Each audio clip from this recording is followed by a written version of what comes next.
Hi.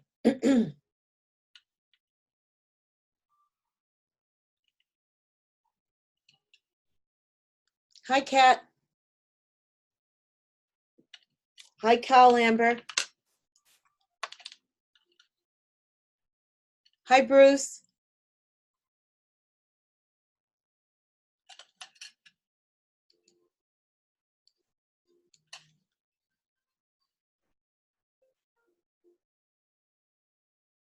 I can see the names up, but I can't see your faces.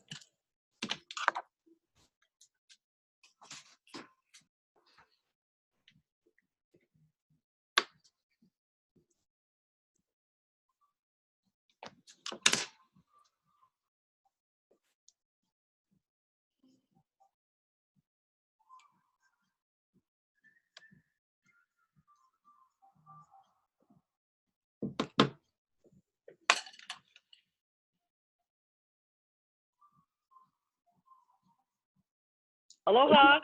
Hi, Kat. I can hear you, but I can't see you. Well, I got to start my video for that to happen. There you go. Here I am. Okay.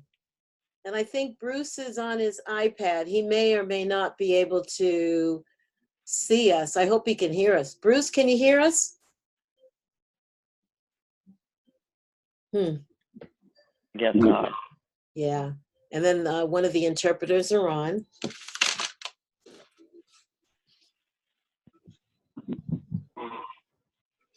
Hi. Hi, Bruce. Whoa. What a day I'm having. Oh, it's okay. It's all good. I don't know who will be with us at all. I don't know who will be with us tonight at all. It seems like some of the schedules conflicted with other, with life going on. So we'll wait a little, a few minutes because we still have a minute or so, and then we'll begin. I see that Kyle Amber is online. So, oh, now I see you, Bruce. Okay. And one of the interpreters are on.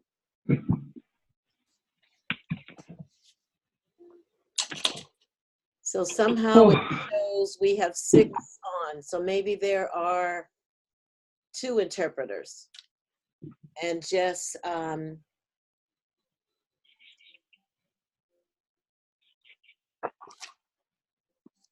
4 students. So Bruce, how's the weather where you are?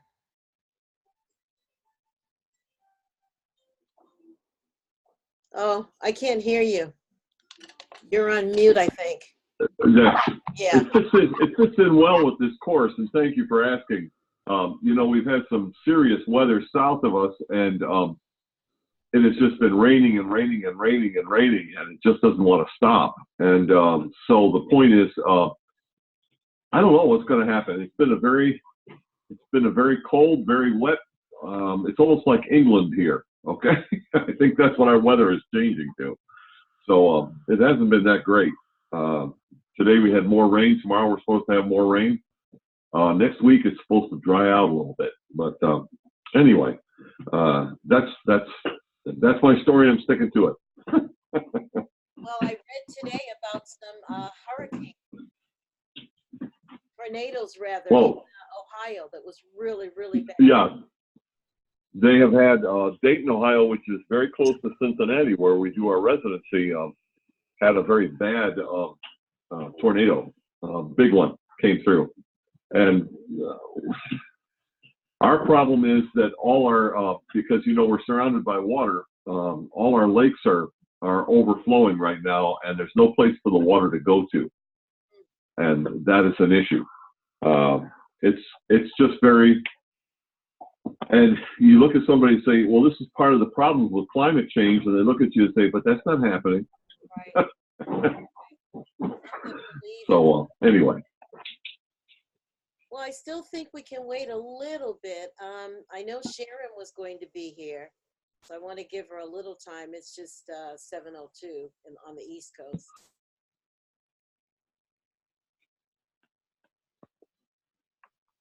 I was able to borrow my daughter's iPad. Cool. Do you want the Bruce's crazy version of what happened yesterday, or do you want the normal I'm normal person? Which version would you like? Oh, hi, Kyle Amber. How are you?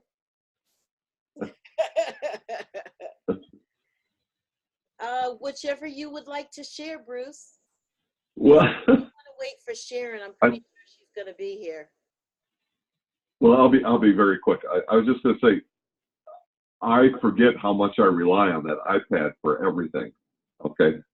And I woke up yesterday morning and I went to turn it on because I charged it through the night and nothing happened. I couldn't get it to reboot, couldn't get it to do anything.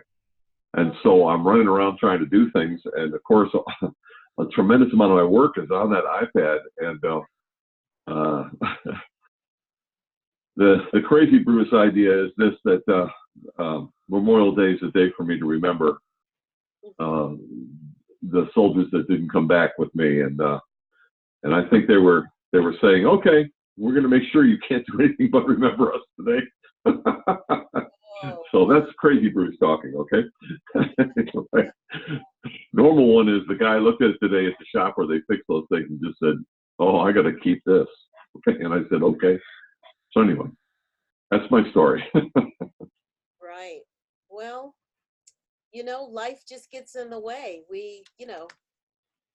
Let's see, my Apple, I kept getting that circle, that wheel with all the colors, and come to find out I needed more memory.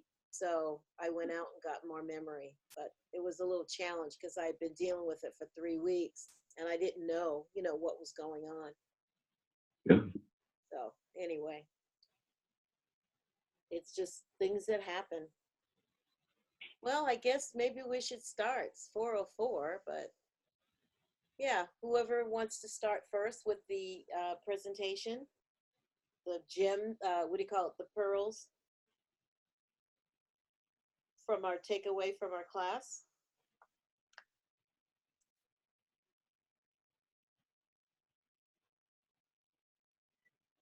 Were you looking for a volunteer? Is that what you were asking for? Well, it would be nice. I mean, it's okay. I mean, It's okay. You can just call on us. That's true. it's nice to volunteer. I can start. Okay. Is that all right? The problem is, see you later. The problem is, I want to get the show up before I share my screen, and when I share my screen, you disappear. Does that make sense? Well, let's see what happens. I don't have it on the slideshow because once I put it on the slideshow, I can't get to you. Okay. So let's see what happens. Right. Okay. It's up, but the thumbnails, it's not in slideshow mode. Okay. So do I do what? Share my screen? Yes. See the little, if you click on the bottom. Yep. Share, and it's going to be highlighted in green.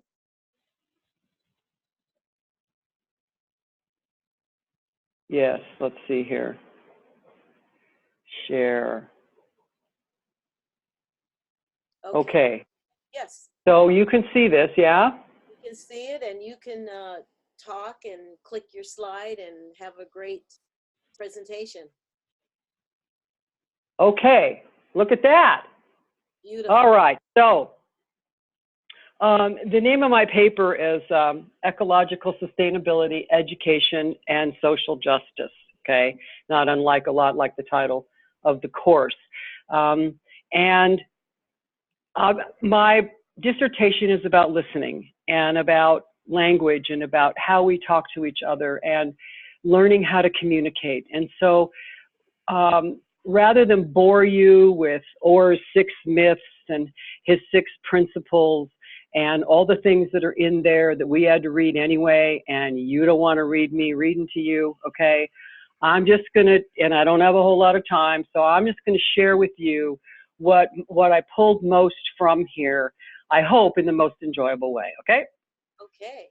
So, I I don't know if you can see language matters. I can only see your pictures, but in the pink is language matters, okay? Through language, humans coordinate behavior and bring forth their own and our world. The world everyone sees is not the world, but a world, which we bring forth with others. As we know, we bring forth ourselves. Okay, this is really powerful. And to me, this is a kind of an alternate definition of emotional intelligence, in a way, of being able to be understanding in a self-reflective way and knowing that yours is not the only perspective in the world. This is really important in teaching conflict and mediation. And of course, if we're going to solve our world's problems, okay, the main thing that another thing I walked away with is how bad everything is. I've been freaked out, okay, ever since reading this course. I mean, freaked out in a way. I mean, I used to sit around and get stoned in the 60s, okay, at UCLA, and the cops came up Bruin Walk, okay, and we had Angela Davis, and we had all the marches, and I mean, I was at UCLA in the center of everything, and I knew we were going to end, and the world was over, and we used to talk about it, but it's here now, real different. Okay, so anyway. What's going on when we're actually sharing and talking and in a conversation with each other is our brains are working automatically, okay? We don't really have very much to say about it. What controls this automatic thing? This is a literal coordination of movements going on in the neuroscience of the brains that are involved in the conversation, such that it is a web of life. There's no extracting a piece from it. There's no speaking side. There's no listening side. There is only the relationship that we create between us. And our brains are busy doing it without us knowing about it. And we have a filter in our limbic system that literally doesn't let us hear what we don't believe. So this becomes a real problem when we're talking about difference, when we're talking about ways to solve things, and are we going to be able to solve it? I mean, it's terrifying to me in my daily work when I see what people cannot do and how we can no longer really communicate, okay? Our brains are kind of doing this automatically in ways that we don't understand, okay? We literally hearing things, which is even more. Okay, so Orr talks about, or quotes some people talking about verbicide, which is a kind of another piece of this communication and language where we use fewer and fewer words. I think you read in here in our readings where we only have so many thousand words, but we can remember 10,000 logos, corporate logos, and all these terrifying statistics about how our brains have rotted. And so, however, there's more words, but they're not the words we need to be hearing. They lack the wisdom, the clarity, civility, okay? And in terms of language, we've entered a darker age, okay? And part of sustainability is we have to be able to talk to each other. I mean, it's square frickin' one, okay? Sorry, I get excited about this. We have to develop the clarity of mind. And this has really shocked me, okay? To do what in hindsight will merely appear to have been obvious. Okay, and I'm sorry about this slide. I hate putting a lot of things on slides, but here you go. This was really profound too when he talked about how we've lost our language. We've lost our language because we've lost our connection, okay, to the natural world. And language, never had my mouth, language was used and we needed to take care of our young, to protect each other. It developed from there, according to our readings. And so when we drew pictures and when we could see ourselves separate from the world and we made our pictures and our cave drawings, okay, it was all inclusive of the earthly colors and vibrations and sensations and empathy, not mental abstractions. We weren't sitting around discussing the value of a buffalo, okay? And because we no longer have this connection, okay, without the bodily connection to language, okay, this was really strong for me. The voices of the forest and of the river begin to fade. I don't have it on my copy here. And I know you can read, but anyway. Language loosens in ancient association with the invisible breath. The spirit severs itself from the wind, and the psyche disassociates itself from the environing air, which results in human awareness folding in on itself and the senses, once a crucial site of our engagement with the wild and animate earth, becoming mere adjuncts of an isolate and abstract mind. And we wonder why now we're studying loneliness and addiction, and I mean, that's just part of it, okay? I mean, never mind that the earth is, you know, crumbling all around us. So, what I will share is something particularly stunning that blows my mind if we're really going to pull this off, okay? He says, Orr says, in order to become ecologically literate in an education, these are the skills every human being has to have, okay? And I don't even have to read these to you. You just pick one or two and start freaking out.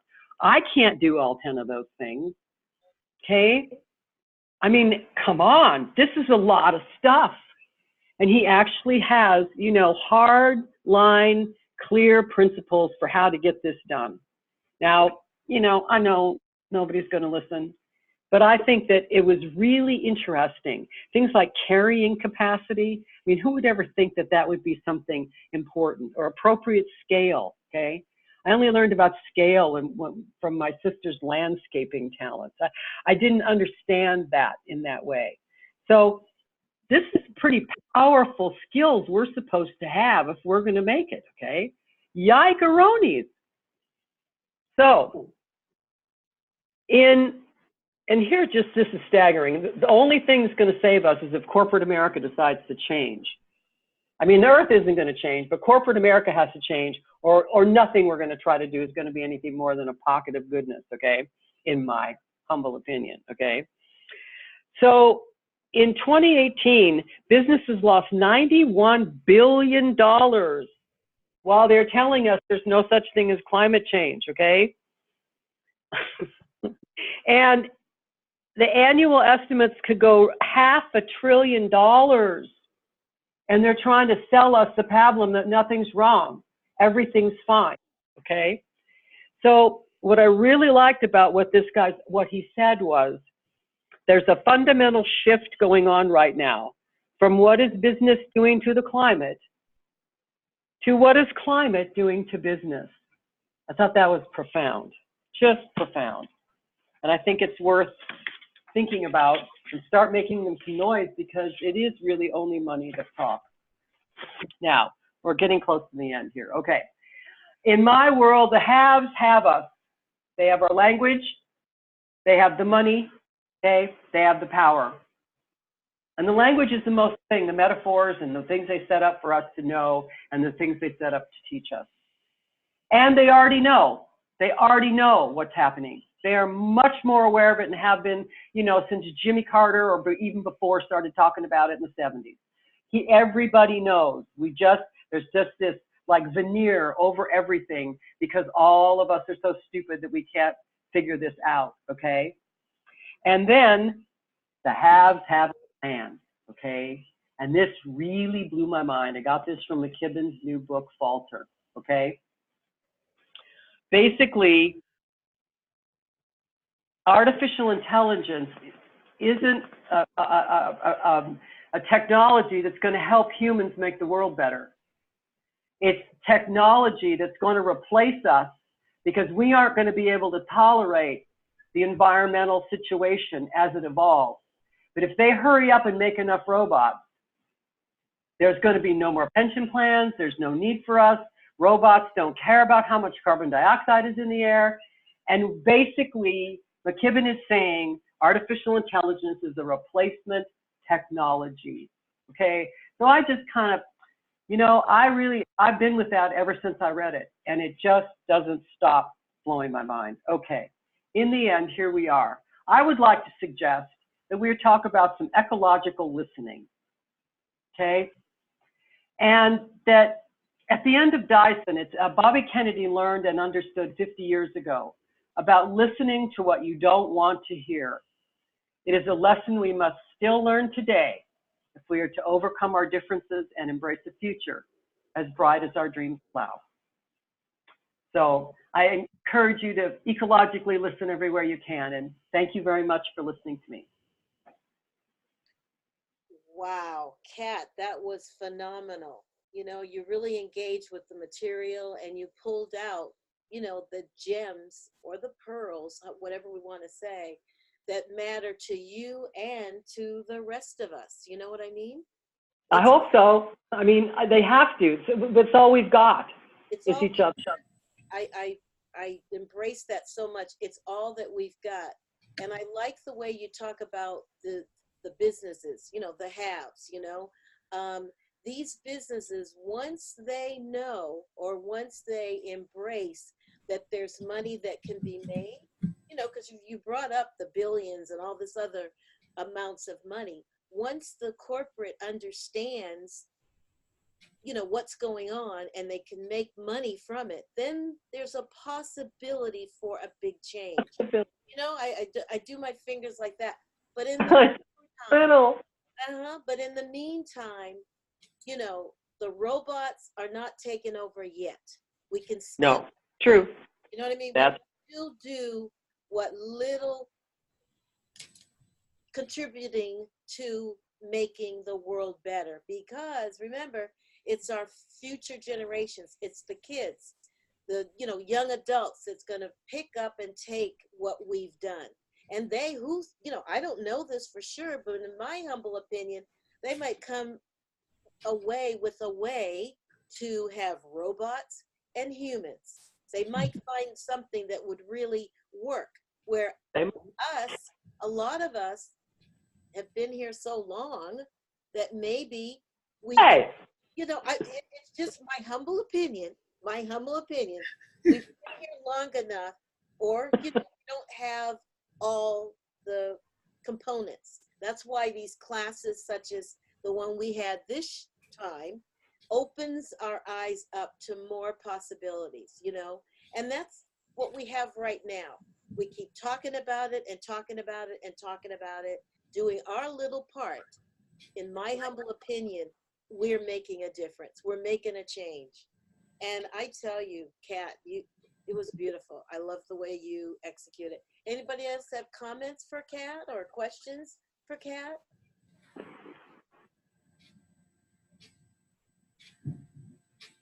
no. Okay, well, we'll just breathe in what Kat has shared with us and breathe out. Okay, so who would like to be next?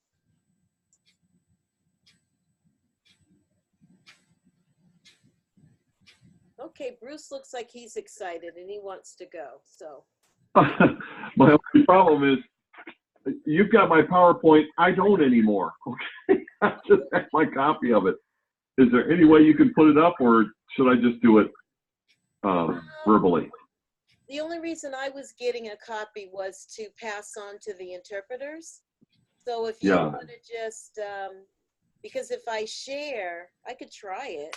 Doesn't hurt to try. Give it a try, and if you get, and I apologize. Like I said, I lost my piece of technology. Yeah. No, let me see where I can, where I'll be able to find it. And thank you, and I apologize. No. We're a team.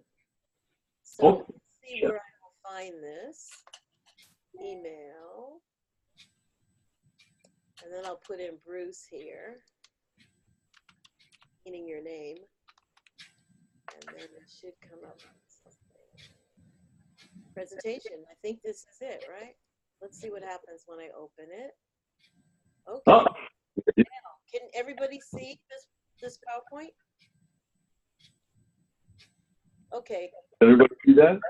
However, Yes. okay, good. All right, so I'll let me know when you want me to go to the next slide or whatever. So Is there any way you can expand it any bigger? expand it any bigger. Let's see. Expand it any bigger.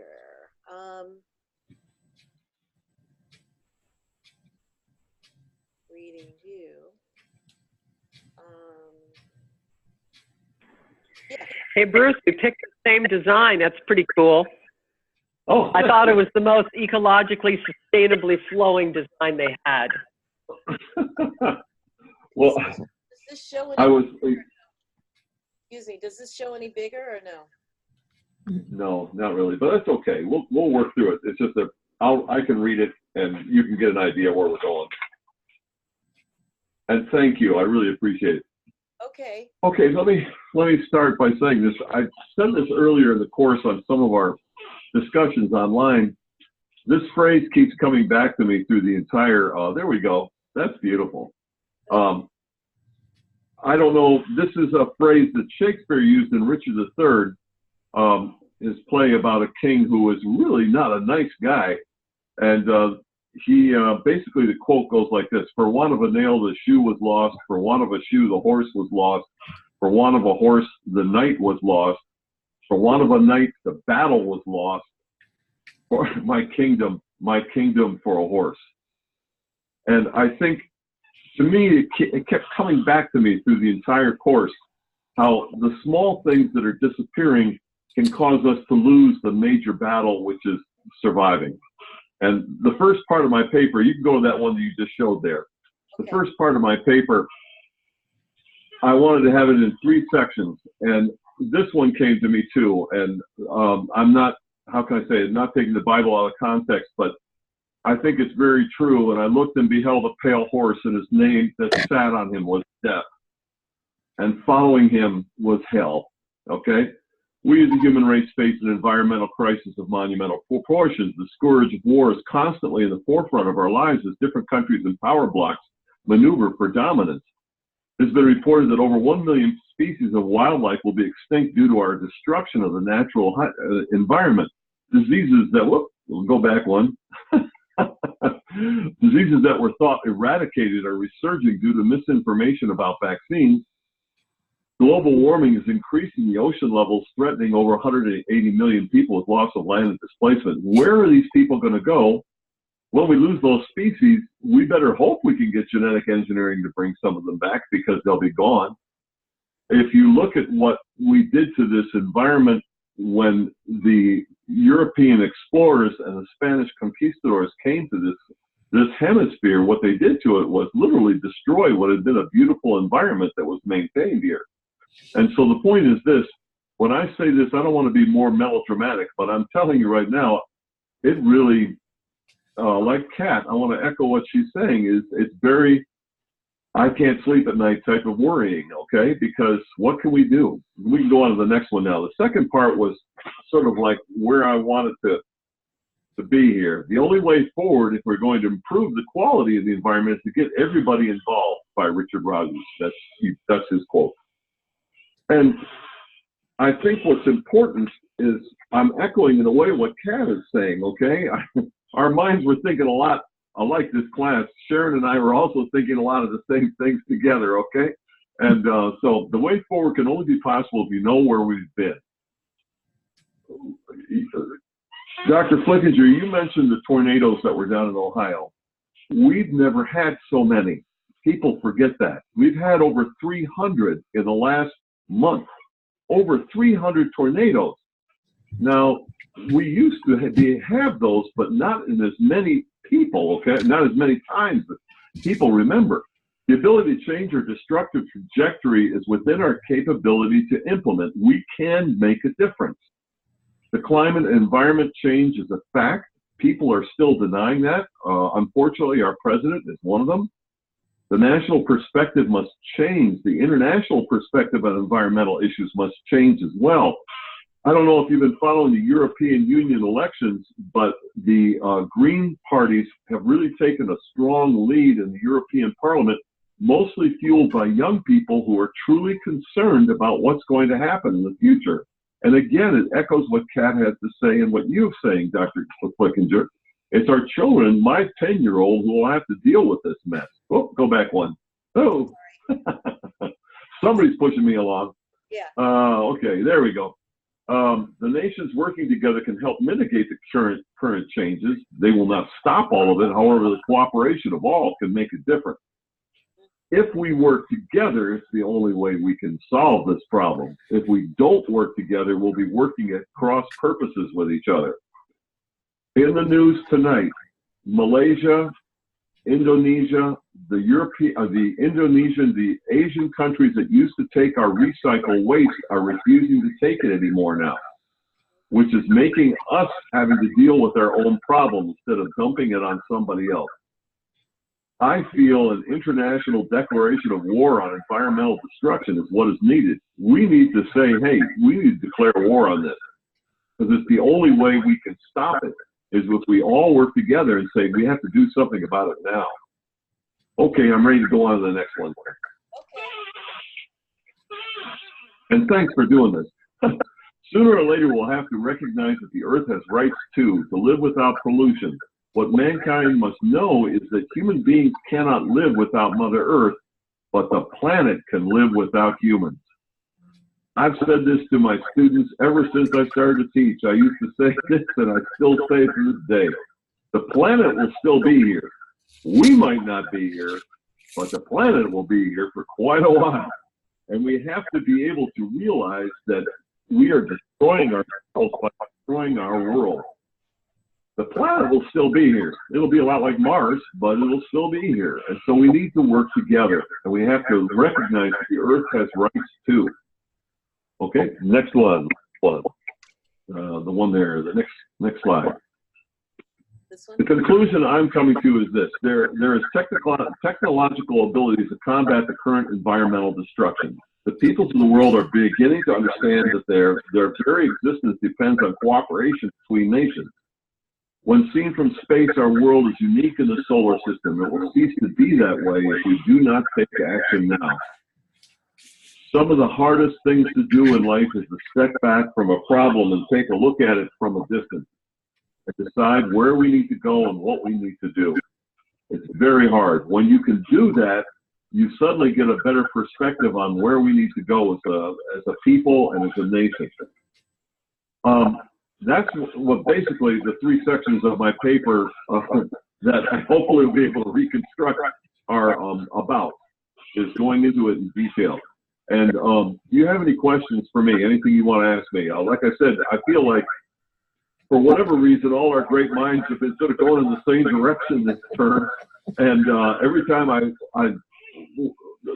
get on a dialogue with everybody, like the Titanic thing, we were both thinking the same thing, okay? And it was, to me, that was something that indicates to me how good a class this is and how great we all are at trying to do something. And the final thing I'll tell you is this. Right now, it's the small things, like I said, that I'm trying to do myself that I can do that I'm trying to do. Does that make sense? I maybe said trying too many times. Like raising the bees. By the way, I'm wearing my sweater that says, "Warning beekeeper, if you see me running, try and keep up." Okay.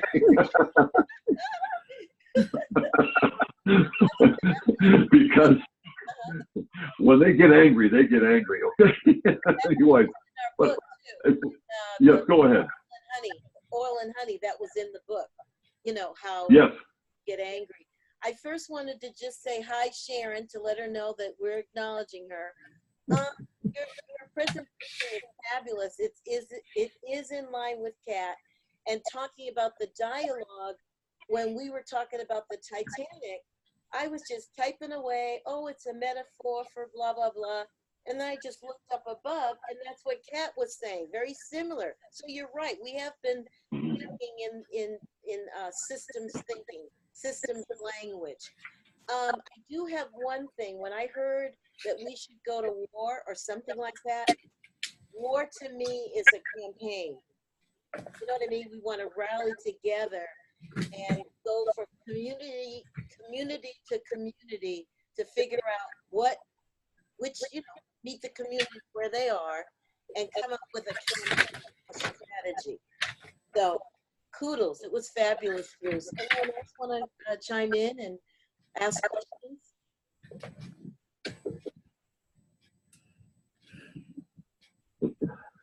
One of the things that came to me the other night was I was watching it, so which is okay, but it wasn't great. But they had a lot of great 40s music, and one of the things that they had was the Andrews singing "Bonds Today."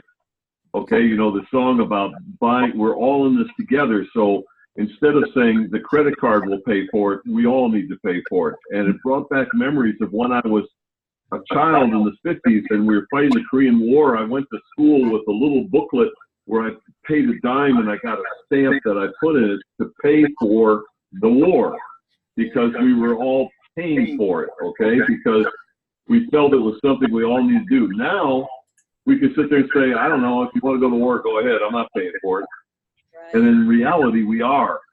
And so if we say, no, we're in this together. We need infrastructure. We need to fix this. We need to work. Examples of what we can do.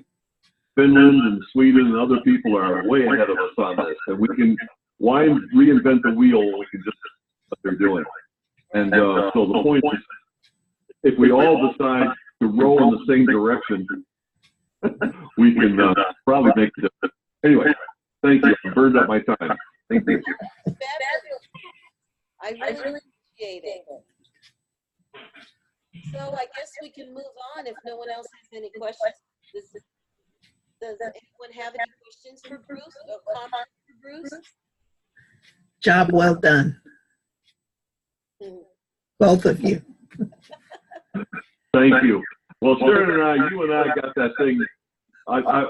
You should meet my sister because remember that thing I said about my sister just yelling at me on the phone. Bruce, get out of the way of the plan. Okay?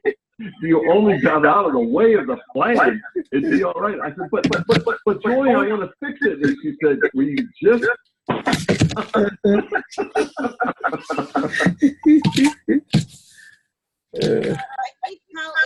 Hi, this is the sign language interpreter, Sandra, and I'm hearing quite a bit of an echo through the presentation. Is everybody's speakers muted? Because I can't quite understand. Okay, let me check it out and see. I'm on Zoom. Do I sound with an echo?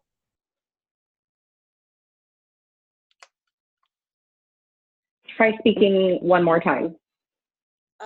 Do I sound like I have an echo? Now you don't. It seems like something's been muted. Oh, okay. I'm so glad that you mentioned it. Now, let's see. Should everyone else speak and correct the echo? What do you, Sharon? Can you hear me okay? I can hear you okay. Kyle Amber or the interpreter, can you hear Sharon okay without an echo?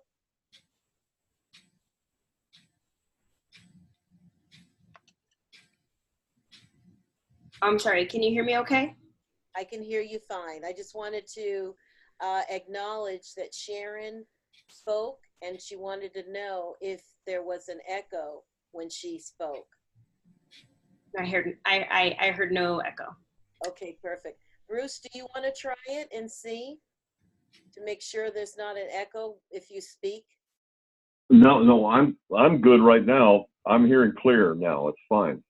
Okay, what about the interpreters and Kyle Amber? When you hear Bruce speak, do you hear an echo?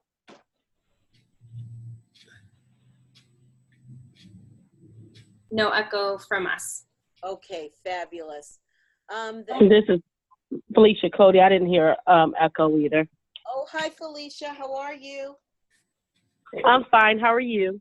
Good, good, good, good, good. Okay, and I think the only other one was Kat. Did you want to speak real quick and make sure? I think I'm good. I did hear the echo before and it's gone. Thank you. Okay, fabulous. How about Kyle and the interpreters? No echo when Kat speaks? This is Chanel. I heard an echo at first, but I don't hear it now. Okay, Chanel. Hi, Chanel. Okay, so I guess we're good with no echoes. We can continue. So we've had Kat give her presentation. We have Bruce give his presentation. Who would like to be next? I'll go. Okay, Sharon, that'll be fabulous. You I'm didn't have to wait. gonna stop share, okay? Okay. All right, and then you've got the floor. Now I'm not as savvy. I don't know if you got mine. I tried to send it to you a couple of times. Do you Been want to the share s- Yes, please. it with Bruce? Okay. Yes, please. Bear with me here. Thank you. No problem. So I'm sharing, and I'm gonna go to my emails and look for Sharon. So I'll go up here. Sharon Jones. Maybe this might be it. Let's see. Let's see. Final presentation. Mm. Really have 4,000 emails in your inbox? That's yeah. Okay. Wow. I'm popular. No, I'm just kidding. Ooh. Really are. Man, I would hang myself if I had that many emails in my inbox. So what I want to do now, Oh, make the screen bigger. And can we get rid of this yellow? Oh, You see yellow? yo, there it is. It's gone. Oh, okay. So what I want to do now is make the screen bigger. Is that correct? Yes, please. So let's see where. Kat and Bruce, you all make me feel so bad. 5 million slides. Oh, look, I don't think I'm. Let's see. I want to make it bigger. Why won't it do that? It's a little bigger, but not quite. Can that's a you? lot of work, Aaron. Good work. That's a lot of work. Okay. Let me try it this way to see if it'll. Oops. Let's see. Is this working? No? No. No, it's not.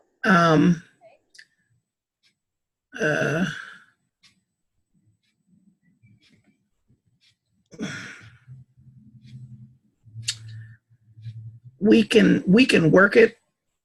Okay. We can just scroll. I think it'll be okay. All right. And if you would assist me, I would appreciate it. Oh, sure. Will you let me know when? Absolutely.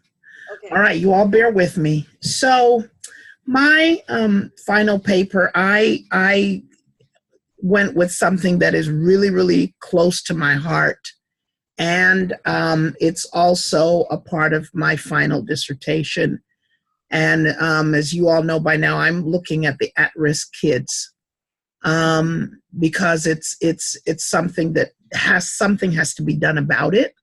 So I went right into my backyard, and I've been familiar with this initiative. It's a Promise Neighborhood initiative, and you can scroll, Dr. Flickinger, please. That has been around for a few years now. And this particular initiative is called the Promise Neighborhood Initiative, and it focuses on education, social justice, and sustainability. And I'm going to talk about my town a little bit, which is Hayward. And it is a area in Northern California, in particular in the Oakland East Bay. And we have a very significant population of at-risk kids, minority kids that are impacted by a lot of social justice issues, educational challenges. You can scroll, please. Educational challenges. And so the purpose of this initiative is to focus on the issues of social justice, education, sustainability, as I said, for at-risk youth who live in my area. I also wanted to incorporate personal lessons that I've learned over this semester in our class and just do a brief analysis of the relevant elements of this initiative, A Promise Neighborhood. And I'm not going to keep repeating the name, so when you hear me say initiative, you know exactly which one I'm talking about. And we want to look at the human and non-human factors and the interconnectedness of the various power dynamics please, ma'am? Okay. Thank you very much. All right, perfect. So the relevant elements or the key individual human elements in this situation, we're looking at the collective human elements. We're looking at the discursive constructions of individuals and or collective human elements, the temporal elements, historical crisis, the trajectory elements, the political economic elements are the major issues, the debates, the non-human elements, which is the ecology, technology, the infrastructures, and sustainability. Please scroll. So the implicated silent elements include the sociocultural, symbolic elements. Example, we're talking about religion, race, sexuality, gender, ethnicity, nationality, so on and so forth. You can scroll, please. We're looking at spatial elements, the spaces in the situation, the geographical aspects, the location, region, the nationally and related discourses. We're looking at moral and ethical elements, mass media, pop culture, cultural discourses, and so forth. Keep scrolling, please. Now, analyzing the connections among the elements, the questions, I had questions that are posed, and some of them include, what are the primary discourses influencing the initiative and its outcomes or likely outcomes? We want to look at what are the relationships between the elements listed, and how is the meaning of education being socially constructed by the people involved in the initiative. Scroll, please. And I'll just name a couple more questions. What do the individuals in the school have to say about this initiative? And how does this initiative impact sustainability for future at-risk youth? Scroll, please. Thank you. So in my introduction, I just want us to begin to think about the world through the lens of at-risk youth. You're talking about social justice, climate change, failing educational systems, broken promises for our youth's future.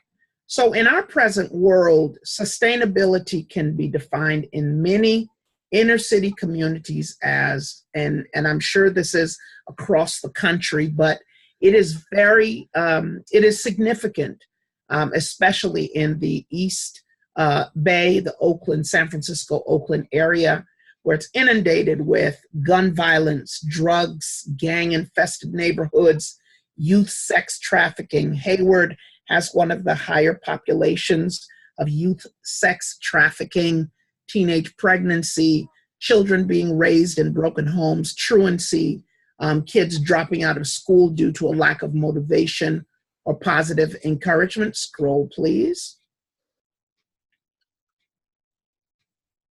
All right. One of the interesting programs as we look at education, social justice issues, and sustainability, I came across this very, very interesting narrative, if you would, on CNN.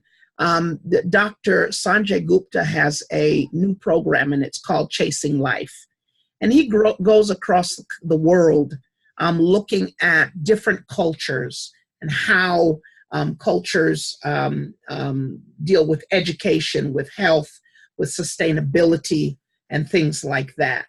And so this particular episode looked at a school in Norway, and it focused on the educational system, and it looked at the kids from kindergarten and how the educational system, it promotes a more holistic and creative initiative for learning, not only for the benefit of the kids, but the entire family and the community. Please scroll. Thank you. So in this process, how does it promote learning? It promotes happiness and health for the kids. And this program, it starts as early as kindergarten or 5 years old with these kids. And the interesting thing about the program was that not one of these kids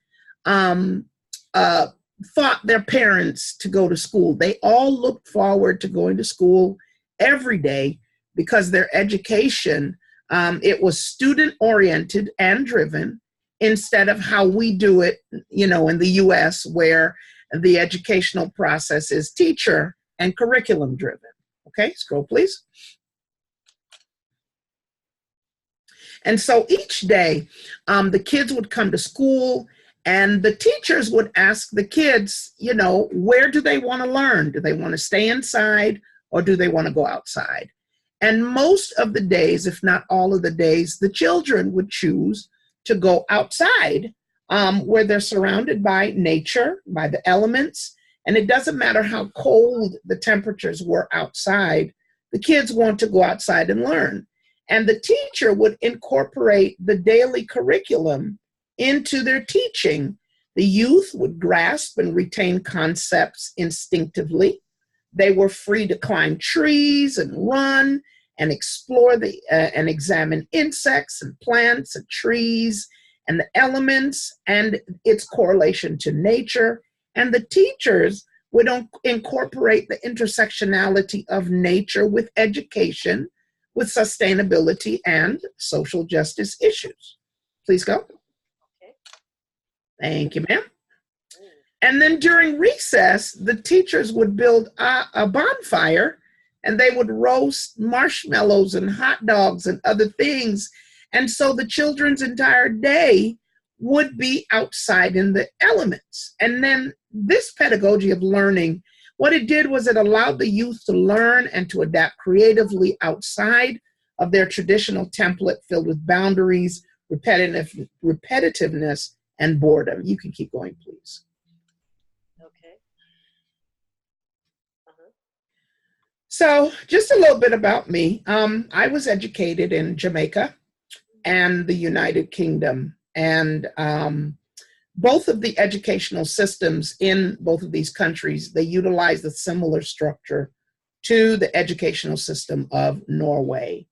And from a global perspective, other countries you'll find, even in third world countries, I also was educated in Liberia, West Africa, and it was a similar structure to the UK and to England. Please keep going. Thank you. And so back to Hayward. This is where I live in Northern California. Keep going, please. What's the significance about Hayward? You'll find that in my local area, it is within a 5-mile radius of a specific geographical area called the Jackson Triangle, which encompasses 3 main streets. And this analysis, it focuses on a local educational initiative called the Promise Neighborhood, which is a community anchored in opportunity, sustainability, and centered around strong school and community involvement, which ultimately empowers children to learn, grow, and succeed. You can scroll, please. So the focus group, basically it involves all of the youth in South Hayward between pre-K to higher education or college ages, and in particular, the Hayward Promise Neighborhood and the Jackson Triangle, which is bounded by 3 main streets. You have Harder Road, Whitman, and Jackson Street. Please scroll. And so in Malala, it was interesting through this entire semester, I related closer to this particular young woman's experience and how she would talk about the unfair treatment and the attacks against her family and how her father became the agent of change as he fought his own educational rights and the educational rights of the poor, the disadvantaged girls in his community. Scroll, please. And then, as I mentioned, you can keep going, I also reflected on my own educational process while being in West Africa. And even though the structure was a little different from the United States, we had old books. Basically when the US was finished with their books, they would send them to the American Co-op School.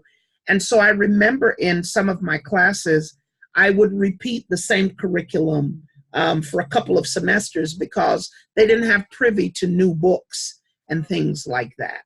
Now, Dyson, in his book, In What Truth Sounds Like, he shares a similar challenge in Birmingham when the Blacks made the conscious choice to take a stand against inequalities, injustice, and racism. And we know Birmingham was important for another reason. It was the time during the racial revolution of the 1960s that American Negroes assumed the role of the aggressor. As a result, the rules of the game and race relations was permanently changed. The minority people came to a place where they became the aggressors by fighting for what they thought was right after brutal attacks on their lives, homes, and establishments. Please scroll. Thank you. And then in Capra, in The Web of Life, we see the systemic systems of interconnectedness and tribal violence, and where he talks about a crisis of perception with outdated worldviews and the importance of a paradigm shift where the world experiences different types of injustice and the connectedness through ecological systems and the environment. And our world, what I have come to the conclusion after working with this population for so long, is that our world must experience a paradigm shift in order for systems to change and people's lives to improve. Okay, keep going, please. All right. So one of my desires, if you don't know it by now, is that all youth, in spite of their socioeconomic status or culture, will grow up having access to successful schools, strong and united, sustainable family systems, and supportive and sustainable communities. Please scroll.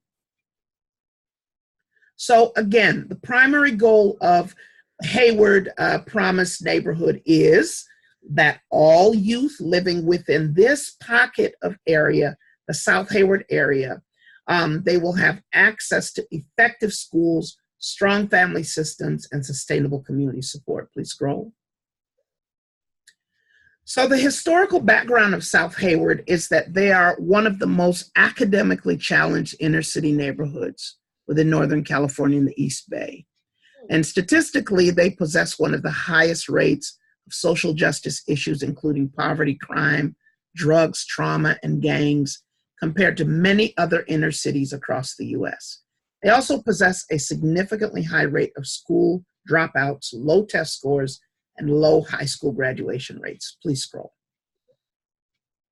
So in 2010, President Obama created the Harlem Children's Zone Initiative as a priority initiative for combating social justice issues, education reform, sustainability, opportunities, and neighborhood renewal. Please go forward. All right. And so going through the semester, I realized that, especially in Malala's work, it helped to develop my understanding of the interconnectedness of sustainability, global climate change, and its impact on social justice and education, and how they become more transdisciplinary. So Malala, as we've seen so eloquently, used her voice to empower and educate the world outside of her community on the impact and truths of injustice and ignorance and its impacts on local and global communities. Please scroll. Thank you, thank you. So in my role as a mental health practitioner, keep going, please. Thank you. Okay, that's good. As a mental health practitioner and working in the community, I was exposed to the reality of the disparities in my community, South Hayward, over a 3-year period of time, where I worked as a after-school group leader. And I worked with some of the most impacted young people, at-risk youth, between the ages of 10, and some of them lied and said they were 19. They were in reality in their 20s. But they came because of what we provided. We provided safety, we provided a literacy program, we provided food, we provided love, we provided, just everything that these kids needed. These kids were being arrested or stopped by the police on a daily basis. They were failing D's and F's every day. And by being introduced to my program, a lot of these kids, if not all, they changed their trajectory, and they now started becoming honor roll students and wanting to go to school and not being locked up every other day. And instead of getting D's and F's, they start getting A's and B's. That instead of, just getting engaged in gangs and all kinds of things, they change their lives. And so I know that this system works, but it just takes somebody that cares. It takes somebody that is willing to take the time to invest in these children. So 2010, as I said, President Obama rolled out this program, and then South Hayward became one of the first 5 pilot cities to receive this $25 million Promise grant. You can scroll, please. And most of the leading corporations, they partnered, please scroll, they partnered with the initiative, and they all collaborated to test pilot this initiative to see how it would impact our area. And we all know that it does take a village to raise a child. Please scroll. And I'm cutting through. Please go through. All right, thank you, right there. So go back one, go back. Just a little bit, right there, stop. So I look back how I'm directly connected with this process. I look back at when my children were in the Hayward Unified School District, and the challenges. I have, I believe, 4 gifted children. And sometimes if you as a parent don't, I believe, get involved and advocate for your kids, sometimes they can get lost in the system. And when I realized what was going on with my kids, because I was blessed to be a stay-at-home mom, I decided that I was going to get involved by joining with the PTA group. And I worked my way up to become the PTA president. You can scroll up for me, please. I became a part of the PTA to become the president. And that's when I was able to realize the significance of how our children were not being connected or being nurtured or cared for because of different reasons. Please scroll. I'm gonna try to cut through this, I promise. Okay, so the relationship between the elements listed. There is an interrelated and connected, the elements are connected in this process. The student is at the core of this process. And around the circumference of the youth are all of the other elements, to include the parents, the school educators, the community, residents, medical entities, religious agencies. Each entity is connected in one way or another. Please scroll. So the concerns of the underserved or disadvantaged students' focus is to provide critical pedagogy, health information, sustainability, parental support. With this focus, every child in the Hayward Promise neighborhood is guaranteed to be prepared for school, supported in and out of school, have academic success, prepared for enrollment in college or workforce, ultimate career productivity. Please scroll. All right. Keep going, please. We can go through that. Keep going. Keep going, please. All right, keep going. Woo! This is just talking more about Malala. Slow down, please. Just talking more about Malala and her involvement, her father's involvement in the process. So go up, right there. The Hayward Promise Neighborhood Initiative, it guarantees that sustainability and that both the student and the community succeed, as I said before, together by providing comprehensive support beginning from the cradle to college to career pipeline. Ultimate goal is to transition from a particular focus area to all areas and neighborhoods that would benefit from the process. Please go ahead. Right there. So the Hayward Promise Initiative, its primary discourse is to focus family financial insecurities and as an underlying concern across all of the issues that perpetuate generational poverty. Additionally, growing income and wealth inequality are undermining the national economy and reducing access to opportunities for entire communities. Please scroll. All right, the Tempora Elements. It's a diverse community with approximately 10,662 residents. It was selected to receive funding due to its low income level, student academic performance, crime, and health challenges. It has a variety of local assets which create foundational building blocks. Please scroll. All right, some expected results. For all of the people involved in the Hayward Promise neighborhood, some of the results include children being ready for kindergarten, academically proficient, successful middle to high school transition, youth graduated from high school, students obtaining post-secondary degrees, families and communities supporting learning, students feeling safer, students living in stable, sustainable communities. Okay, keep scrolling, please.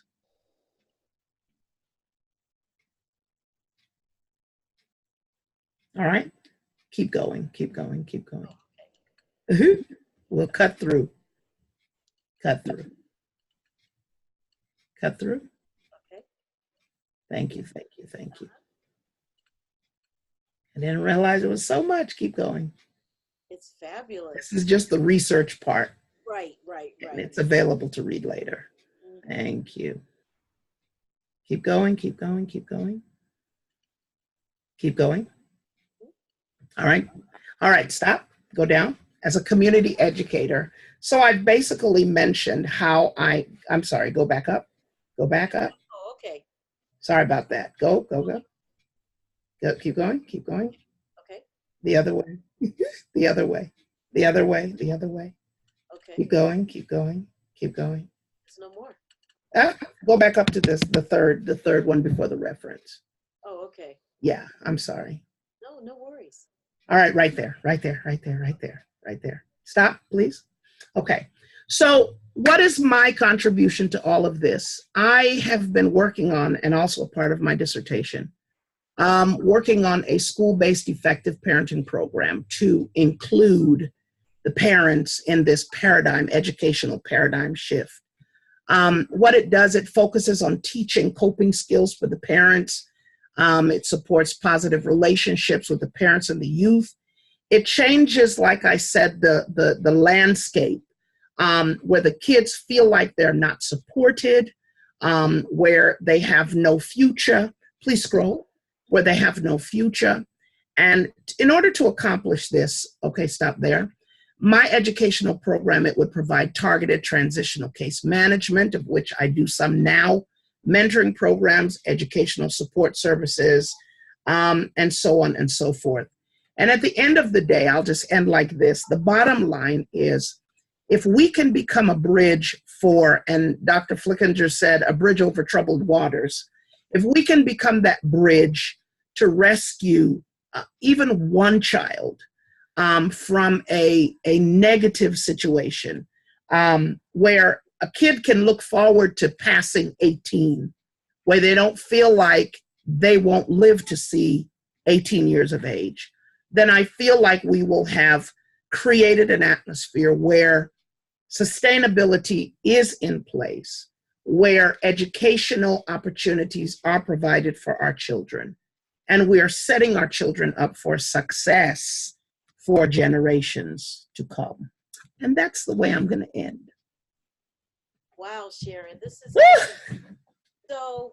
When I say collective we, when we're doing our dissertation work, Yes. we're looking in the community, we're looking to see, who's doing what, and you pick something like you picked this organization. This is a springboard for you. You found a gap. That's part of our research. We're to find a gap in society, Right. and see where we fit. What could we do? Right. Each one of the students here have said, we can't do it all. Right. It's huge. It's bigger than us. But if we just do a little bit, Yes. like you found something, this is fabulous. Thank you. Absolutely fabulous. All Thank the you. presentations have been thus far. Thank So you. does anybody else want to chime in and, give, these presenters some really, comments or questions, What would you call your program, Sharon? Just out of curiosity. If you had to pick a name, what would you call it?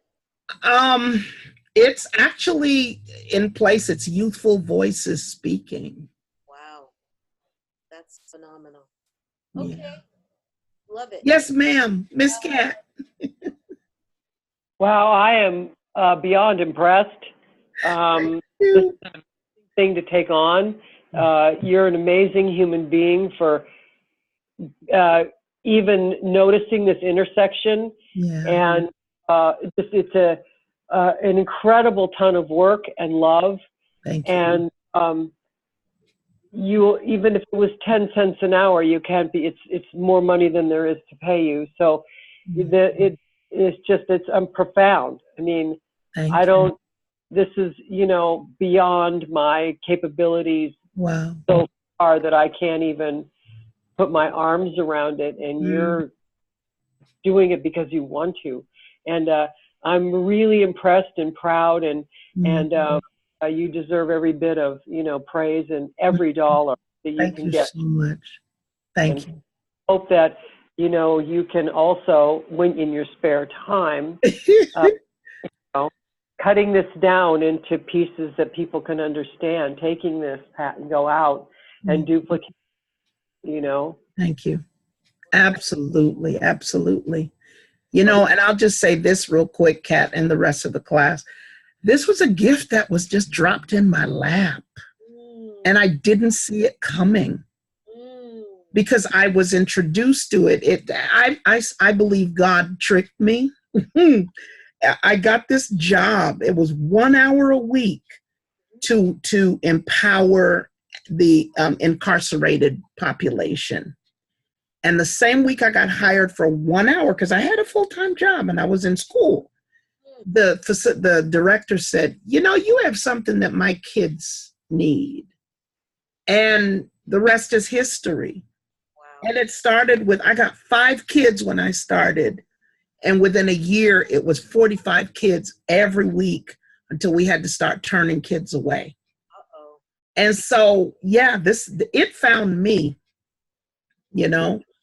it found me. Yeah. So thank you. Thank you. Fabulous. Wow. I just feel my soul is just taking in all of this food. I mean, this is fabulous. I mean, these presentations have been awesome. Okay, I would love to hear from more. So who would like to be next?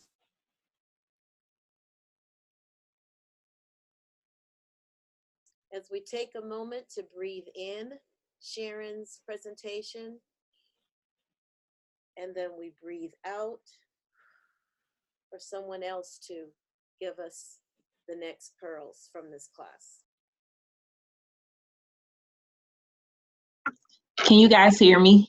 We can, Chanel. This is Chanel. I guess I can go. I have my outline. I uploaded it to the assignments tab, but I don't think I emailed it to you. I think I forgot to. I apologize. But I did want to just kind of go through what my final paper is about. So do you want me to focus in so that you can maybe bring up something that you have or not? It's up to you. It's fine. I won't take very long. Or I can I was gonna say maybe late, like afterwards, I can put it on the discussion board tab so that everybody can get to it. Just because I don't want to have to try to raffle through and try to find it and send it now. Because I know we don't have that much time left. Okay. So I wanted to focus in on the intersectionality of social justice, education, and sustainability from a global perspective. Let's see. So I have it in front of me, so I'm kind of scrolling up a little bit. I wanted to start by talking about how intersectionality fits into education. And so I actually have this diagram, and it has 5 different circles. Okay. And they're all connected together. And so it has racial identity, gender, nationality, disability, and sexuality. And so I actually only chose to focus in on 3 of those because it can get pretty expensive to try to focus in on every single one. And I wanted to talk about just how, from a global perspective, it will be kind of difficult to incorporate all 5 of those components. And I personally believe that everywhere in the world that tries to use the intersectionality is missing at least one component. It is very, very difficult to try to fulfill all 5 parts. And so I think that was one of the issues that I wanted to talk about, and how we see specifically in a classroom varying learners who fit into multiple of these categories. So you may have someone who is a minority in gender, but also a minority in terms of disabilities or race, or, they just fit into different parts of this.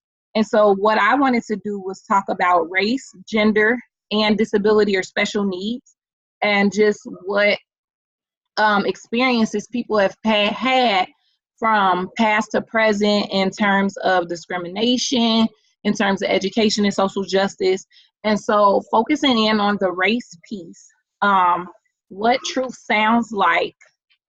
I want to make sure, I want to go to my reference that I had. From what truth sounds like, I have it up here, so I want to scroll to the specific page. It talked about, from past time, it really focused in on the Brown versus Board of Education, and it talked about Kenneth Clark and how he was very important in pushing that, and his wife as well.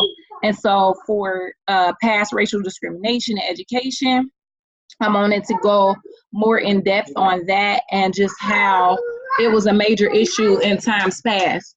I also wanted to talk about how in present times, we still have some of those racial issues. So in past times, there was segregation in schools, and there was a big issue on integrating. And then now we see still issues with race and education, only it looks a little bit different, and it's more about urban schools and then suburban schools. As we see more in like the urban schools, we see minorities, we see poverty, and in these areas, these schools don't get as much attention as suburban schools. They don't get as much funding as suburban schools. They don't get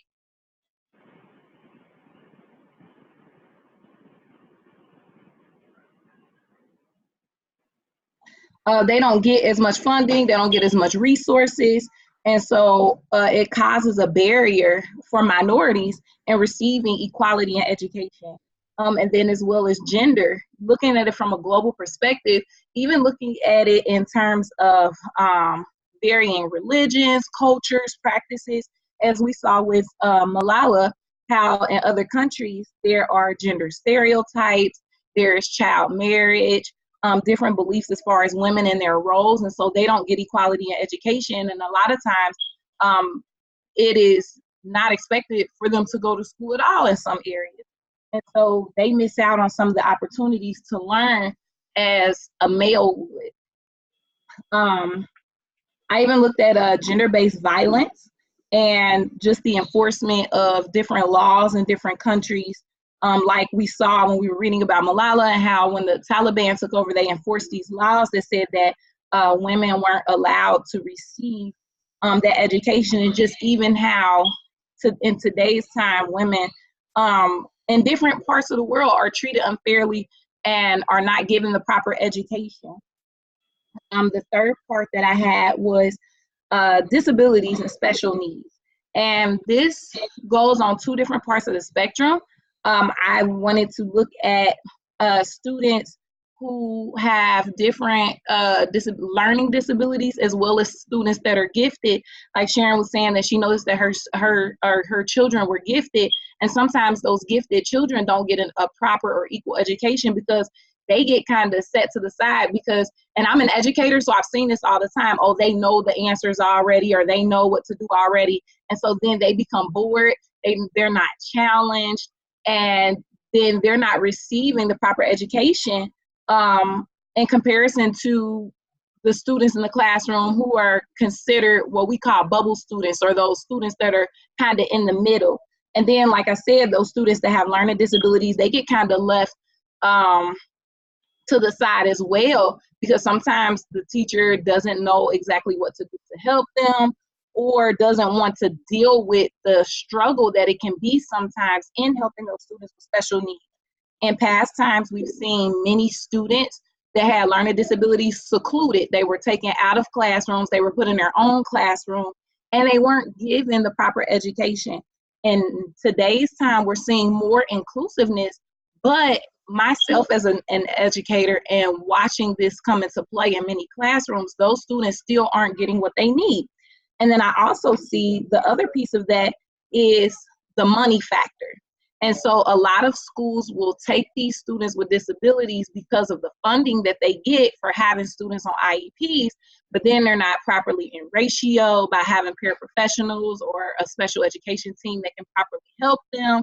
And these students are falling further and further behind and academically, but being moved on grade to grade. And these are just some of the things that I've seen as an educator, and even how this is an example, and I think I wrote about this in the discussion board, how some students aren't getting what they need in terms of IEPs, 504s. So I teach kindergarten, and there was a student in my class who actually does have a disability, but all he needed wasn't a 504. But what they tried to get me to do was to say that he was academically low so that they could put him on this IEP. And I fought tooth and nail for them not to give him this IEP, but they twisted things so that he would get this IEP anyway. And they created goals for him. And I'm like, he already knows how to do these things. And then it looks like he moved from one place to another on paper, when in actuality, he didn't need the IEP at all. And so these are the kind of things that we see, and I feel like he was cheated, because he was missing out on instructional time, because he was being pulled out for these small sessions and small groups and all these things that he didn't need. And so we see these things happening in schools all the time. And then, these students end up having an unfair opportunity at education, whereas if people actually took the time to see what they needed and to go the extra mile to make sure and walk in integrity within the educational system, then there will be more equality for students with disabilities, with special needs, including those that are gifted. And so there's one more piece of that where I actually did some research, and it talked about how, and this one kind of connects to race as well. It connects the disability piece to the racial piece.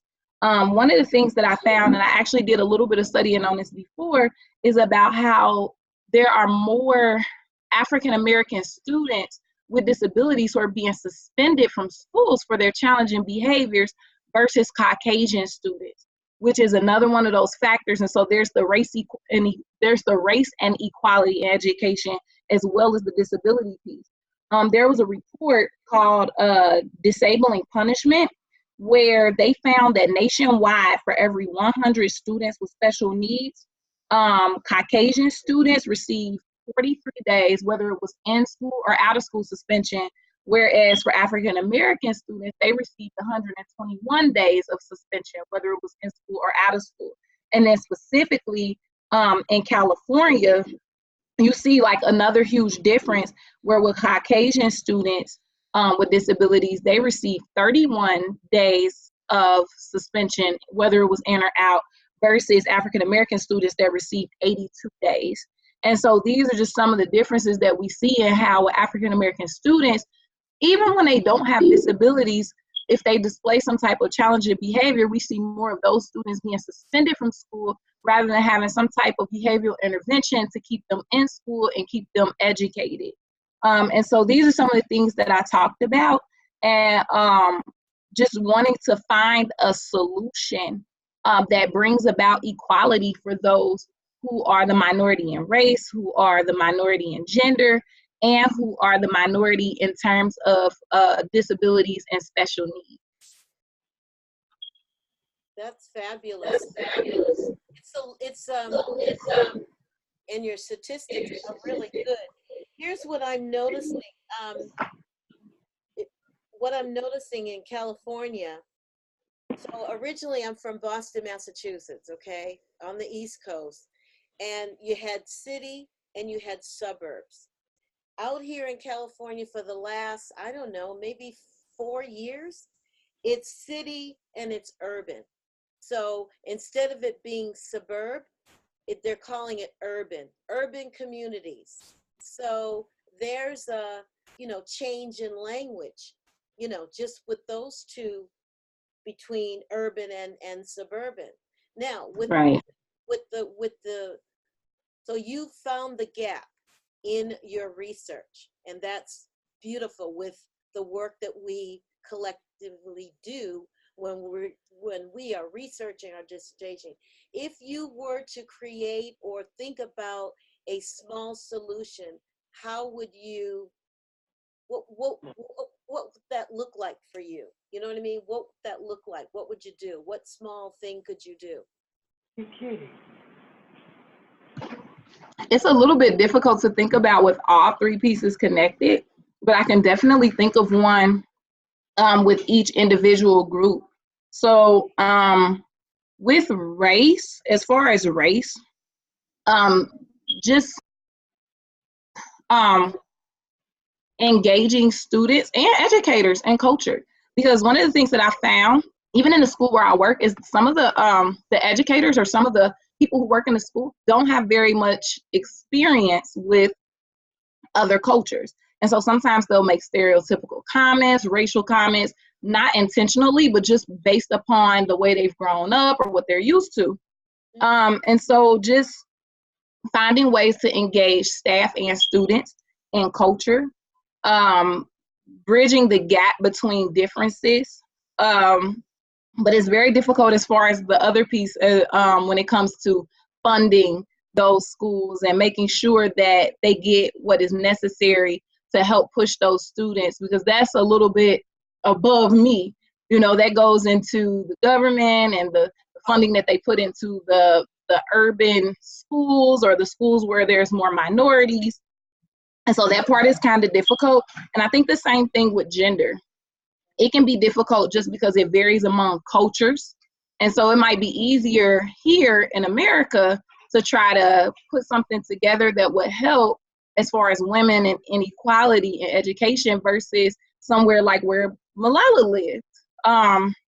So that's a little bit hard.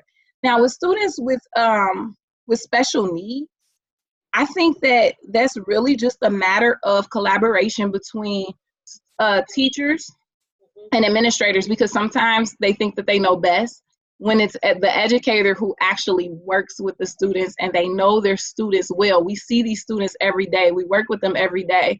Just like my one student, I was able to tell that he didn't need an IEP at all. But then I have these administrators and these other people who don't see him on a daily basis or don't see him as closely as I do, who felt like this is what he needed.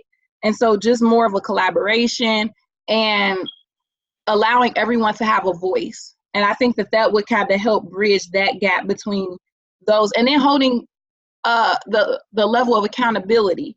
And so making sure that everyone is thorough when they're working with these children, understanding that every child is important and their education is important, whether they have a learning disability or whether they're gifted and may not be viewed as needing as much assistance as a child who is falling behind or struggling.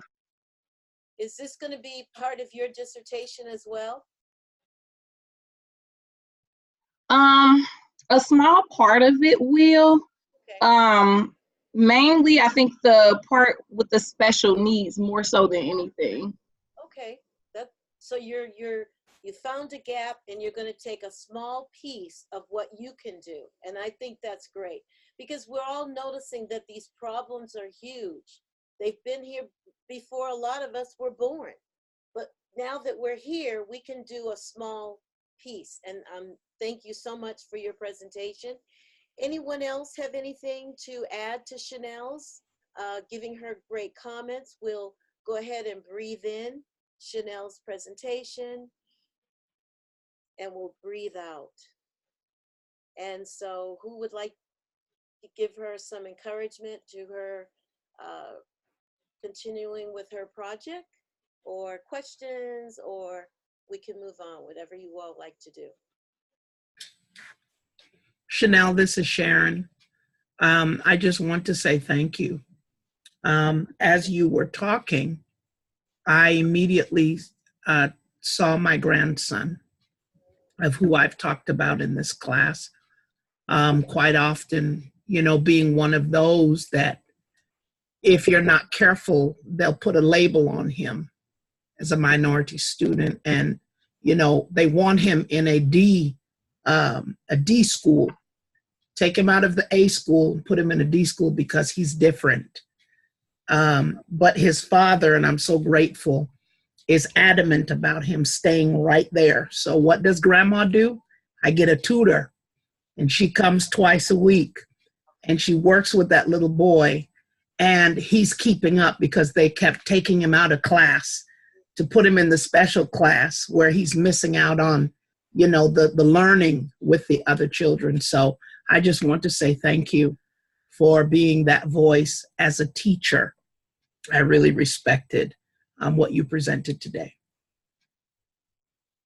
That's fabulous. Anyone else, or we'll just kind of move on? We've got like 5:28, got another half hour. So I would love to hear from everyone that's here tonight. That would be great. Who wants to be next? I just want to say real quick that it happens to, it sounds almost rude to say, to white people too. Yes. Okay. Yes. You notice how I'm trying to frame this. My daughter, The interpreter they speaking. needed, Excuse me. can you hear me okay? Can you hear me? This is the interpreter speaking. Kyle Yes. has wanted to present next. Yes. Okay. I'll be done real quick. I just want to say that they were looking for a nice little white kid to be in this program because they wanted to balance things out. So they sort of trumped up a series of problems, and my wife went along with it because she didn't know anything.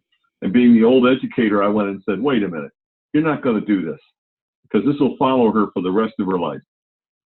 And I know what you're doing, and you're not going to do it. They wanted to put a 4-year-old on a bus at 6 o'clock in the morning and keep her in an all-day program until she was 3 in the afternoon when she got home. And I said, no.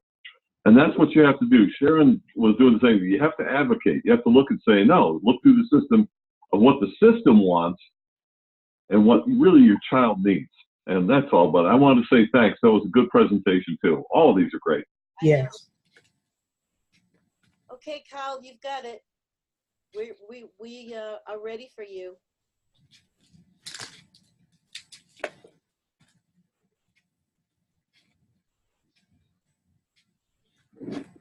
Okay.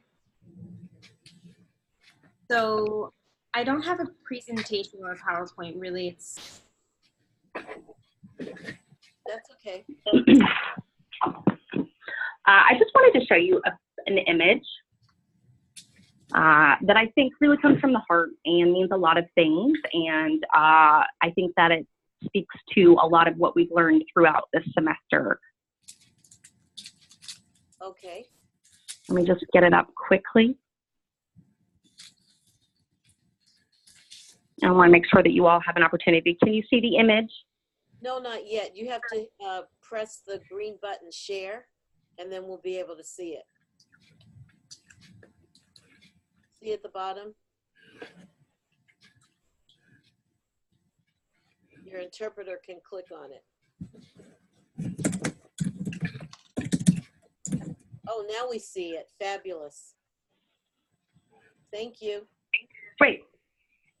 Great. So what you see is an image, and as we've read through several of the books this semester, one second, we're having some technological difficulties. Okay.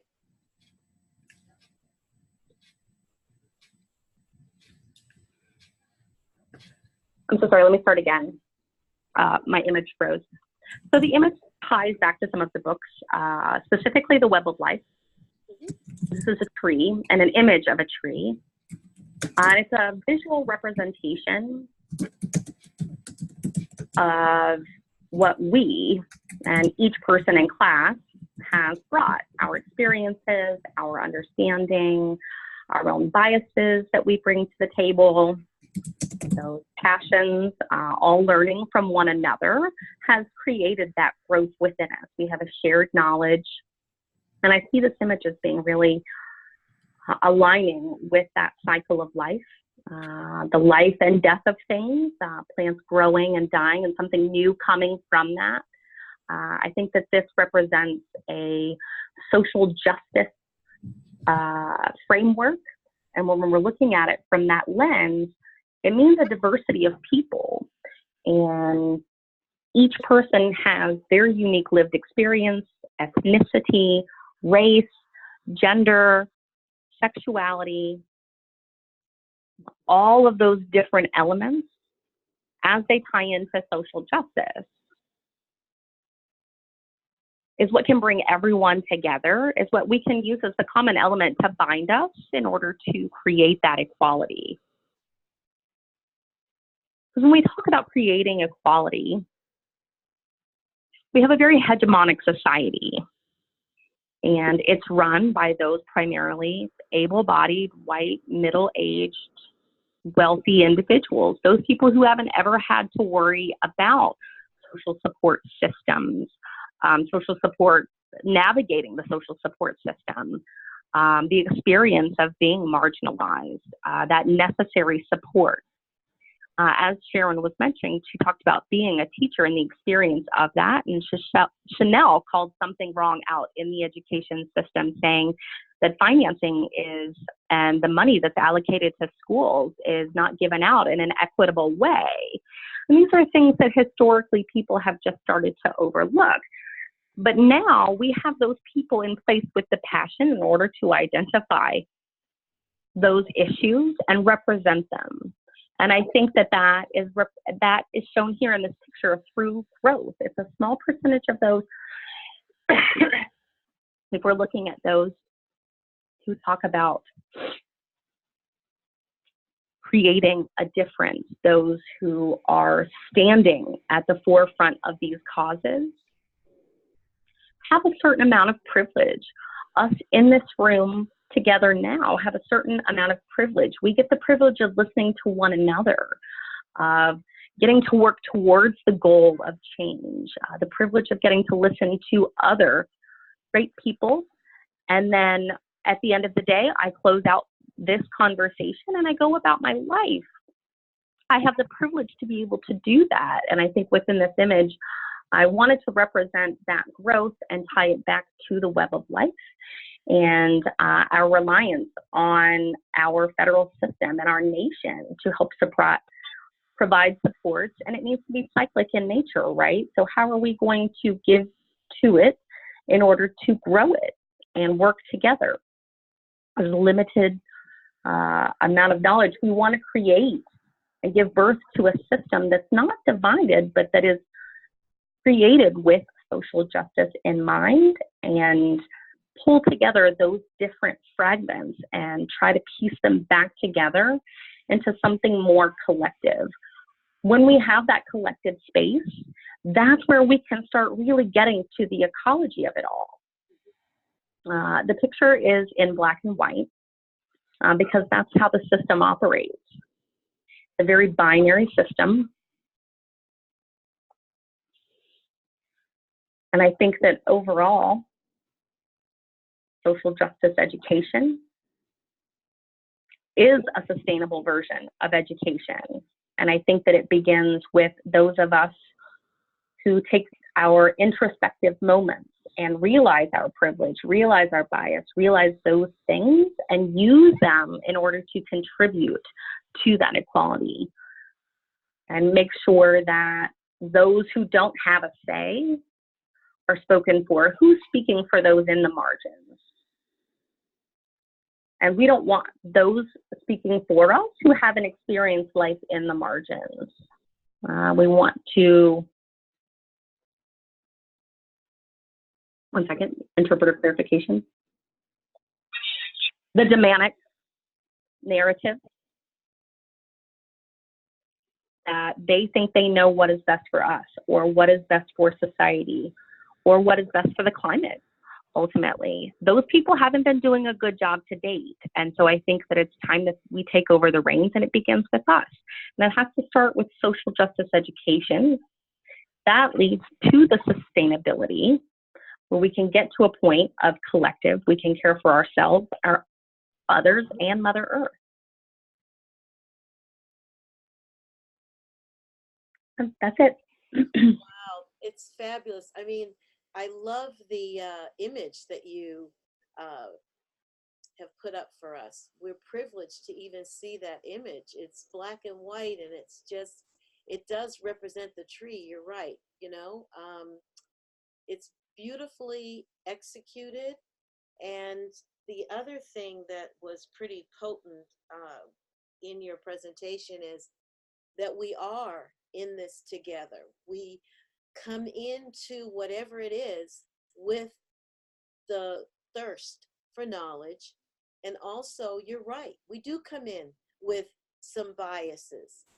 Part of it could be, you know, the way we were brought up, just all different circumstances. Or in other neighborhoods, keeping the population, you know, oppressed, which is all part of that whole social justice aspect. But I'm with you 100%, Kyle Amber. This was a beautifully executed presentation. So thank you very much. Would anybody else like to give some comments or questions? And then let's go ahead and breathe in Kyle Amber's presentation and breathe out.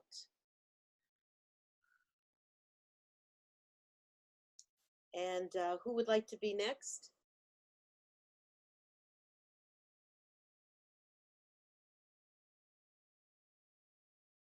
So we have Felicia on the line.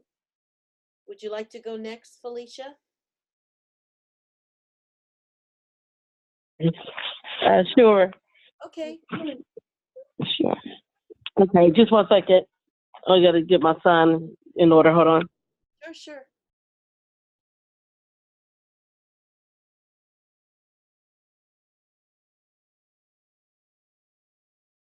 I'm sorry about that. Life is in the way. I'm running. Yeah, it's good. All right. So I'm just going to, since it's not a whole lot of time, I'm just going to kind of do an overview of my outline. I did send it to your email as well. So I won't cover every aspect of the outline itself, but I do want to address a few points. What I'm focusing on, what I focus on in my paper is basically what I talked about in one of my discussion boards. I mean, it really sparked a chord in me when I spoke on and discussed the intersectionality of social justice, and when I brought up the Titanic tragedy. And I was kind of surprised at the response that I received, but it really did something to me, because it made me think about how they categorized everything in the class, race, and gender, and how, you know, how the world was then. But then when I think about it, even now, it's still going on even now, not only in our society, but even in our education system. I feel that classism is very problematic today, you know, where you have some members of the upper class, you know, have more access to certain things than some of the less, the people that's in a lower class. And so the struggle is real. And the struggle is real in education, you know, not only in the past, but even now, as far as race and socioeconomic status, you know, and it's very unfortunate, and therefore many students are missing out on a viable education. One of the things, the third point in my outline is the condition of urban and low-income schools. That is, you know, to me, is classism, if nothing else, because what's happening in our schools, and I teach at an urban school, a very low-income school, and And then right, probably down the way in a much nicer neighborhood, they have everything. Oh my goodness, they have the state-of-the-art computers. They have, just different programs that will help the students and society, help them to be, to prepare for college education. I mean, they have so much. But here in the urban low-income schools, they don't have those things. And what's happening is these students, many of our students are homeless, and so it's impacting their learning, and there's not enough resources that's provided for these low-income students. But there's all kinds of resources provided for the higher income schools, and they provide so much for them, and we are the ones that's lacking, and they're cutting programs, and they're cutting, different much needed, resources that's needed in our school systems.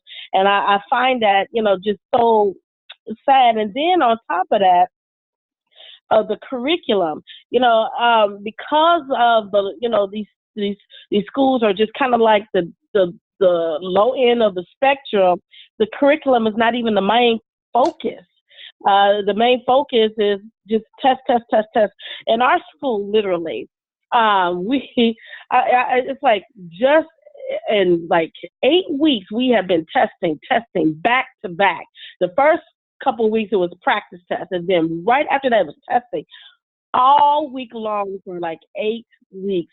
And that's all there was. And the teachers, they weren't given any creative ability on how to educate their students at all. They weren't given any resources, but they just had to, I wouldn't say teach the test, but it's a sad case, and we're failing our students, especially those that are at a lower class, and whereas the people that's in the higher economic bracket, they are being provided so many resources, and many of them are graduating, but our schools, many of our students are failing. They are failing and missing so much. So therefore, we receive all kinds of challenging behaviors as a result.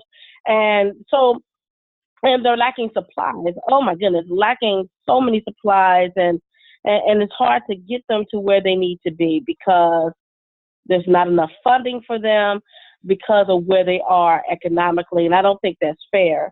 And I feel that there has to be some type of change, and they have to come up with ways to improve the educational economic system so that classism is not an issue in regards to the educational equality. I feel that there are many ways. I feel that all schools should be given the same opportunities and given the same resources, and not be shortchanged in any way. That's what I have. So, that's what I have. So I don't want to be long-winded or anything. So your presentation that you've given tonight is really informative. Now, if you were to take a small part of what the issue is, what would it be? Is this something that, what you're talking about now, is this something that's going to be in your dissertation as well? Well, as far as, I guess you could say, as far as helping the academic part of it, because as a music educator, I'm doing my dissertation on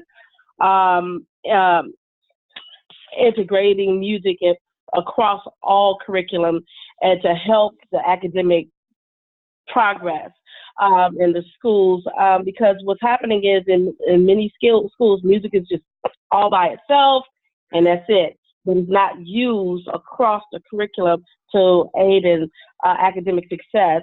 So that's one of the ways that I'm helping, to try to help boost the students up and get them out of that bracket. Just because they're at a low income, that doesn't mean that we have to just give them scraps. We can use all of our resources, including music, including all the arts and everything else, to help these students to be productive and excel academically. So that's one part that I'm playing. And of course, I try to do what I can in providing the resources that I can, even throughout the years, I've provided tutoring and things like that on my end to help the students. So I feel like I do my part. And also I have a youth ministry, and some of the youth at the school actually is a part of our school. And we have, like I said, we have school students that are homeless or on the verge of homelessness.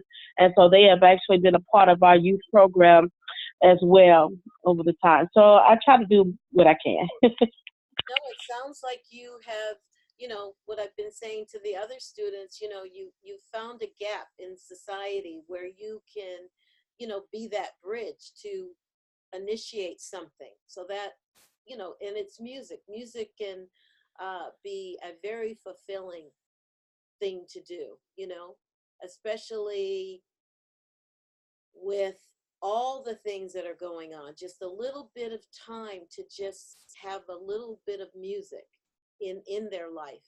You are showing that that can be a change. That's fabulous, Felicia. Anybody else want to give her some comments of Thank you. encouragement or? Yes, Kat, go ahead. Felicia, you are doing an angel's work with music, and you're fighting an especially challenging, you know, I mean, maybe you're a Capricorn. I mean, on top of everything else, all the other layers, you know, you're fighting for your very subject, and your subject covers everything. So, you know, good on you, and, you know, you keep going. And I'm so excited that, you know, you're going to get a doctorate in it and, you know, take us forward and bring us more music. Thank you. Thank you. Anybody else want to add to the discussion in any way? Have all the I just wanted to chime in just a quick second because we teach at the same school. This is Chanel. Felicia and I teach at the same school. nice. And I've been able to see this program firsthand and see how it's helped my students. So I've had some students who were struggling academically, and I've also seen the comparison at the school that we work at. I spend hundreds upon hundreds of dollars on resources because our school doesn't provide them for us. And there is a school up the street that has smart boards and all of these other cool things that they use to help their students. But I've seen Felicia and how she uses what she has, whether it's her instruments, writing poetry, songs. She had the students put together commercials, all kinds of creative, fun things that they can use to bridge that gap in learning. And I've seen students excel because of the different activities that she's done in her classroom. So, I mean, granted, there are some schools that have more resources, but there are some things that some of the lower income schools can do to try to bridge those gaps. And I just want to give kudos to Felicia because she's done a phenomenal job of making sure to do all that she can to help these students. And I really hope to see that in some of our other low income schools. Wow, that's fabulous. Oh, thanks. So are there any other students online that would like to give their presentation? Because it shows there's 11 participants, but I don't know, maybe we're using our phone and the computer. Are there any students that I haven't acknowledged?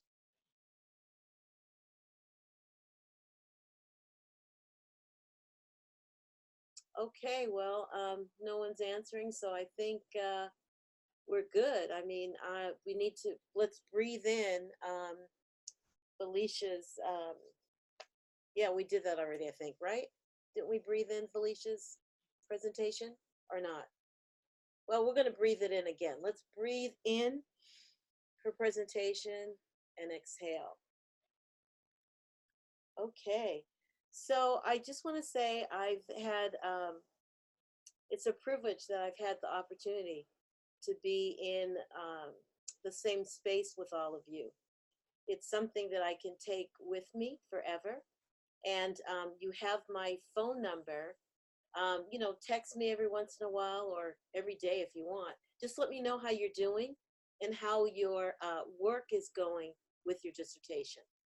And I just have admired everything that we have been learning. You know, we've been learning together. And you know what? At the end of the day, We don't have all the answers. But guess what? We collectively, we are trying our best to do what little we can to make a difference for us here and for our children and our future futures. And I believe that we're going to get it right. Anyone else want to add to that? Well, we're all still here together. I want to apologize to you for my absolutely uncalled for comment on your email inbox, okay? Uncalled for, and I feel really like, anyway, I just want you to know, because everybody else was listening when I said it, that I'm really sorry. That you said what? What did you My- say? Come on! My snide remark about all the number of emails you have in your inbox. Oh, you know what? This is like my personal email. It's not the campus web. So I've got everything in folders, you know what I mean? And so that's why it's so many. It goes all through my dissertation work, my JFK days, master's work, and even my undergrad. That's why I have so many emails. You know what? It's none of my business, and I had no reason to say it. And that's the point I want you to get. I'm fascinated, that you have so many and you can manage it, but it was uncalled for, and so I wanted to apologize. I don't think it was uncalled for at all. I accept, I accept what you're But I saying. felt pretty bad after, so there you No, go. but we're in a space together, and by saying what we want to say and being authentic is really Dr. Watson's first principle. Her first Caritas principle is to be authentic, and so I appreciate you being that. So yeah, thank you very much. So we've got like about few more minutes. Anybody have any closing thoughts that you want to share?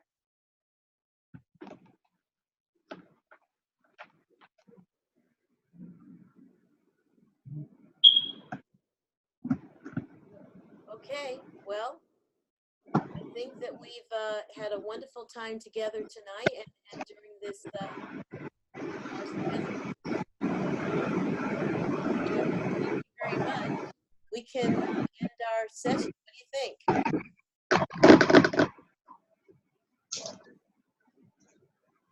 Okay. Bye. Bye.